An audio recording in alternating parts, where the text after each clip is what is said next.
দোষ আমি মামু বলছি বলতো আমি আজকে রাতে ঢাকা থেকে বলছি সন্তানের উদ্দেশ্যে যাচ্ছি। হ্যাঁ, কালকে সকালে আবার চলে আসবো, একটু জরুরি কাজে যাচ্ছি। তো এই যে মোর পরিবহন বাস আছে, এই যে বাইরে একটা সাক্ষী আছে দেখ আমার সাথে। তো আমি ভাড়া চাইছি 600 টাকা, আমি দিয়েছি দেখ 300 টাকা। আমি কইছি 300 টাকা, ওরা 50 টাকা চাইছে। আমি কইছি যে আমার কাছে নাই, কালকে আবার আসলে পরে আমি বলছি যে তাহলে আমাকে নেমে দেন। ওরা আমার কলার ধরছে, দস্তাদস্তি করছে, এদিকে বলছে আমার ছিঁড়ে ফেলছে। আবার আবার আমার কুত্তার মধ্যে মারছে, সন্তানের মুভিস গালি গালাজ করছে। আমি কাছে আমাকে নেমে দেন, আমি যাবো না।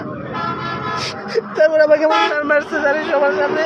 আমি কোনো খারাপ ব্যবহার করি না। আমি আমার এলাকা তুলে যখন কথা বলছে সন্তান নিয়ে, তখন আমি কইছি যে আপনি উল্টা পাল্টা কথা করছেন কে?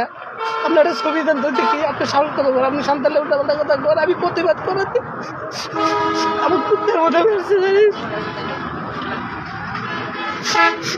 ভাই। মারছে কিনা ভাই বলো? হ্যাঁ, এই যে মাঝ রাস্তাটা আমি নেমে গেছি।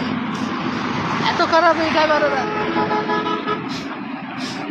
মো পরিবহন, ঢাকা মেট্রো ম 132126 এই গাড়িটা।